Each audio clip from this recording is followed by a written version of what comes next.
Hey guys! For today's crochet project, I'm going to be doing something a little bit different.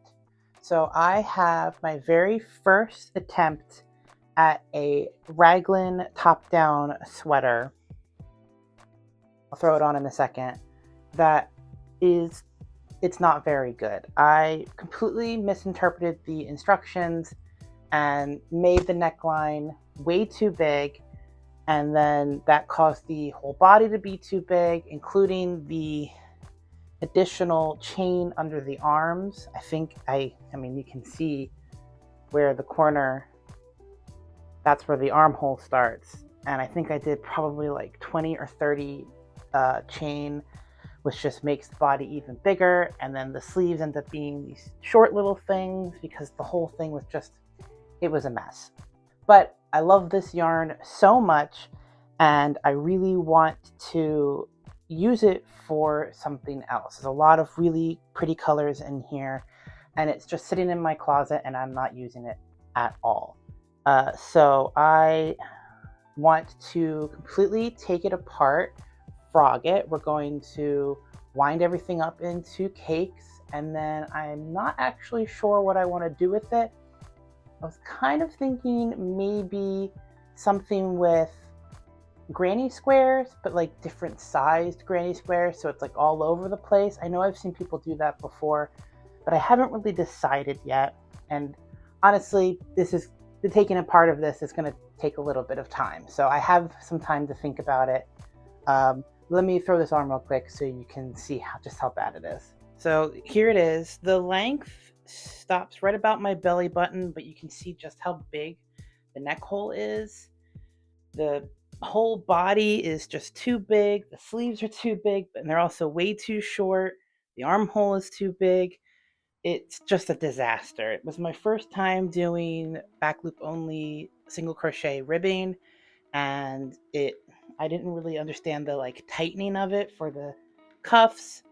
And it was just so bad. It's so oversized in the worst way possible. So we've got my winder here. Got a tiny pair of scissors to help get any of the woven in ends undone. And I think we're just going to do a montage of me taking it apart and winding everything up.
there's all the yarn.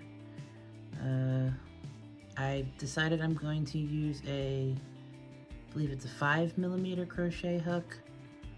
And I do like the granny square idea where it's going to be a bunch of different granny squares at different sizes. I don't know if like some of these really big ones will be one giant granny square. I don't really have a plan. I definitely want to do a join as you go to connect them all, but I think I'm going to do that in white, and that'll be like the final outer trim to connect them. I don't know.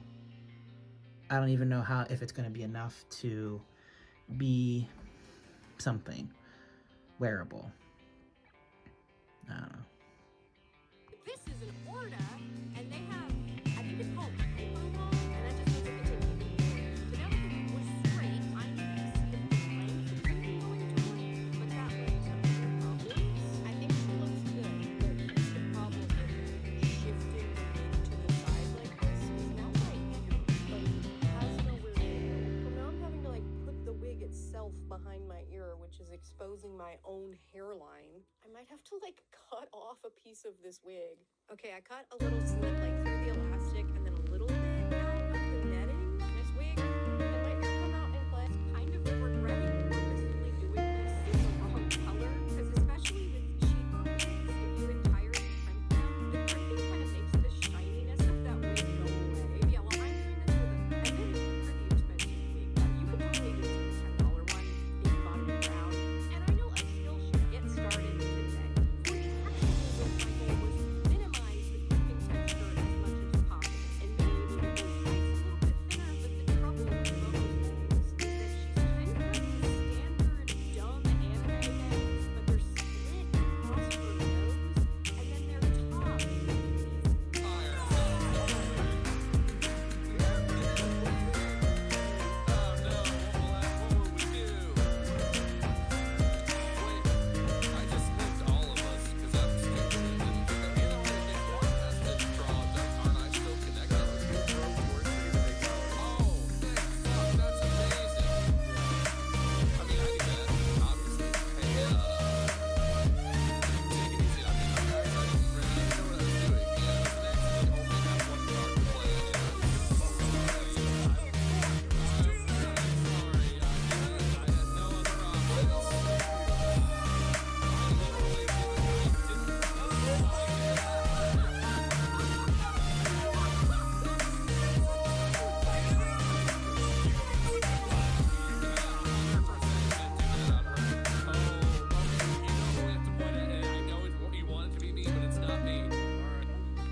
Okay, I got all of the squares done. I have a nice big pile here. I have some of them are huge. Some of them are huge. I didn't expect them to be that big. And I had a thought at one point of making multiples out of the really big balls, but I I just did them all at once. Did it like whatever the size ball was, that was how big the square was going to be. I do have 2 small-ish balls of green left over because I don't know if I said this already in the video, but I'm going to be making a V-neck sweater vest. So I need 2 to make triangles to be the V part in the front. And I'm not sure how big I need them to be. That's why I haven't done them yet. I also have a bunch of scraps from all the squares. Some of them, like on the little ones, you would finish a row and you would know, oh yeah, I don't have enough to make another row. But for the big ones, you would look at them and be like, oh, I can't tell if I have enough. Maybe I don't. I'll stop and I'll have extra just in case. Which was good because some of the big squares, I would look at what was left after I finished a row and I'd go, yeah, I definitely have enough for that to do another row. And then it wouldn't be enough. So then I could use the scraps to finish off the row. There is one case where that didn't work out. It's one of my big green squares. I didn't have enough scraps to finish that square. Honestly, it's not my favorite color out of all of the yarns here. It's the like muted solid green, and I have like that much left to do on the square. So I know I have more of that color somewhere in the house. It used to be in my weaving bin, but I think I ended up using that for the roll for yarn. So I don't have that ball anymore, but I know I have more. Just to use a couple inches will be fine. But if I don't need to use it, I just won't. Or if I really have to, I'll just pull out that last row and then have some extra. And with the scraps that I have, they can also be for filler if I need to make any like really tiny squares. It's like 1 or 2 rows because I don't really know how this is going to work out. So I definitely need that kind of that safety net to make sure it all fits. I don't know if it's going to be enough yarn to make a sweater vest. I mean, it was enough yarn to make a sweater, so surely it would be enough to make a sweater vest. It's just looking at the pile, it doesn't look like enough.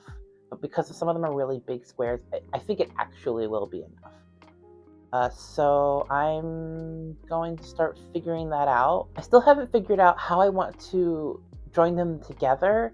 Initially, my plan was to do 1 additional row on all of them in just white, and that be the row that I do a join as you go with. So like I figure out, like I map it all out, figure out where all the squares are going to go, and then somehow make it so that I remember. Maybe clip them together with my Wonder Clips. I don't know, just do something, maybe a picture. I don't know, I haven't figured out what method I'll use to like remember where everything goes, but for the joining them, I was going to do 1 more row in white, join as you go, in the order that I have figured out to make it fit.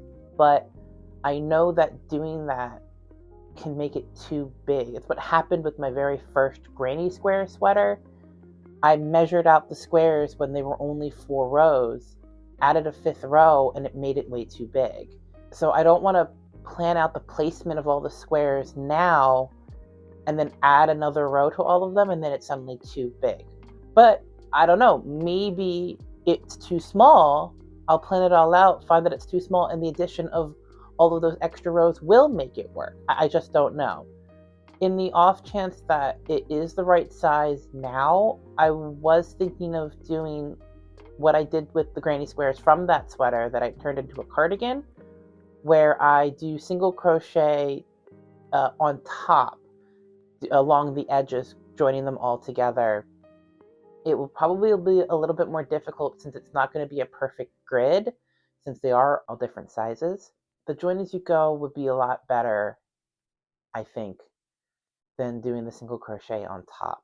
Regardless, it's going to be with white yarn because I have white yarn and they're all pretty bright colors, and that one that I call Starburst, which I cannot remember its actual name, has white in it, so it's a little bit of a tie-in to have white in all the pieces. Yeah, let's figure out the placement of everything.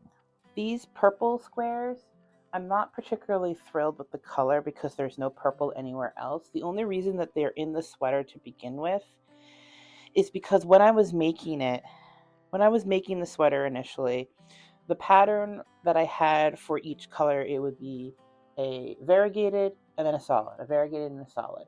But I had an uneven number, so I ended up with variegated at the beginning and variegated at the end.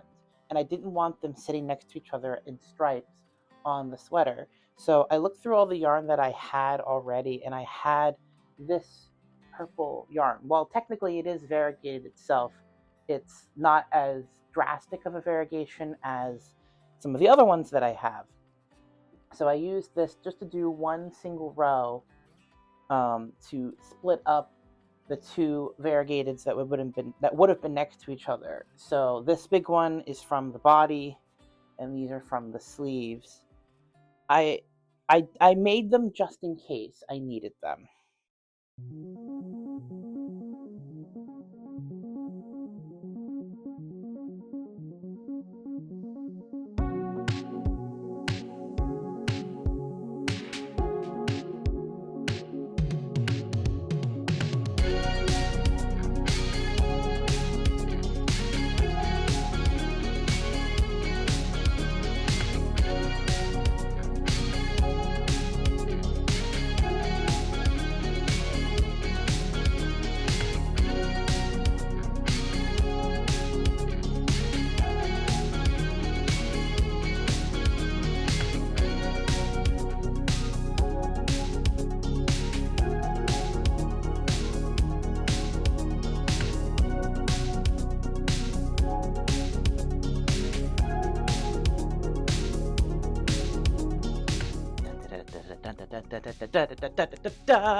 It's finished.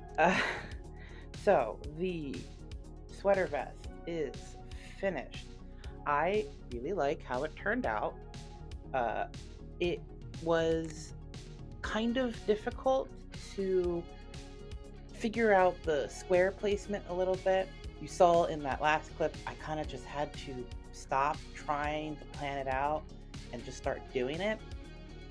I did do the join as you go with the white yarn. It's a really easy way of joining them together, and I knew that because I was adding an additional row to every square, that my little plan that I had on the table wasn't going to be exactly right. I did have some issues with spaces that were being left that were too rectangular for me to put any of the squares that I have in. So you can see there's one right here. Oh, here it is.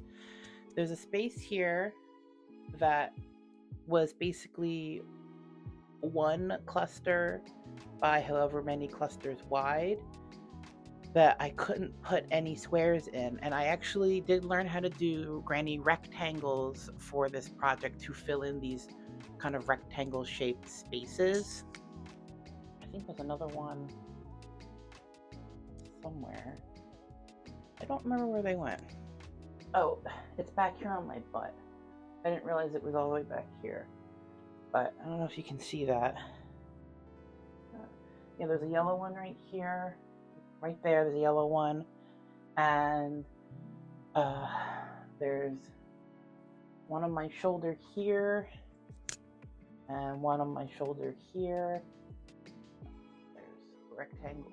Sorry. There's a rectangle here, as well as some on my back as well. And basically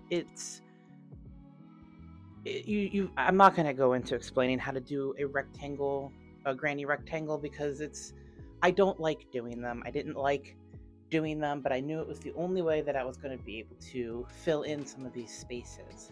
With the nature of this being, they're all different shape, they're all different sizes, so they're not going to line up perfectly.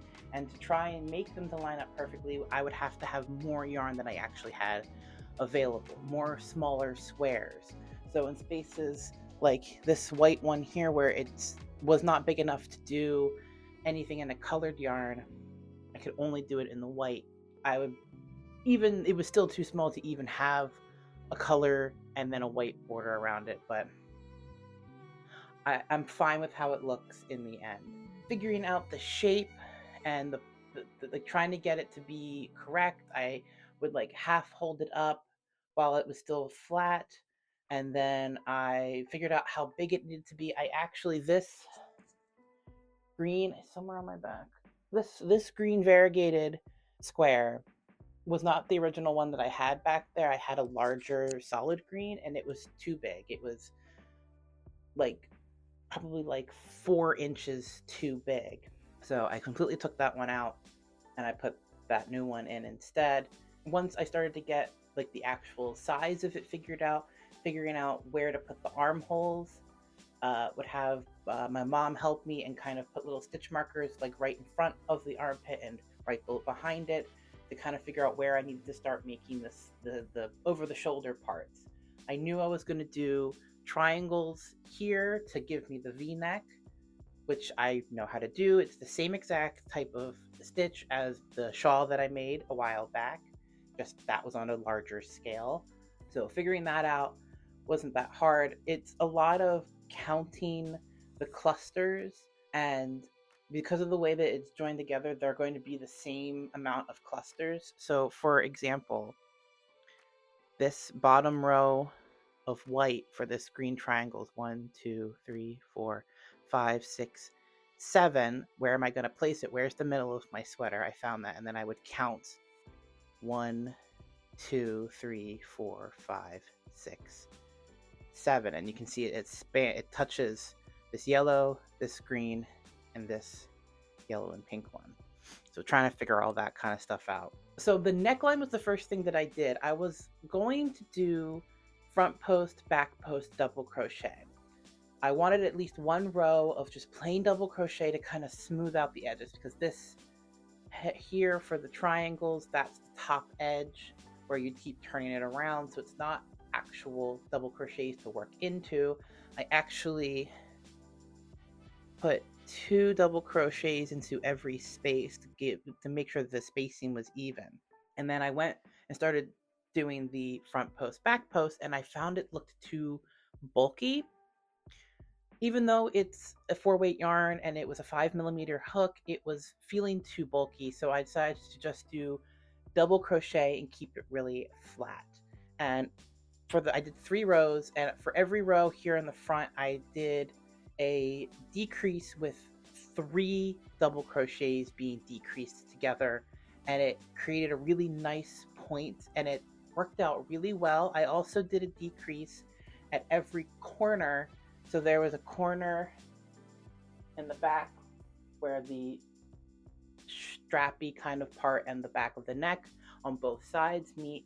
So I did 1 decrease for the first row on both corners, a 3 wide decrease for every row on the point here, and it turned out really well, and it's really flat and it didn't stretch out. I forgot, when you do double crochet into granny squares, like a normal double crochet into the top of a granny square, for some reason it stretches it out.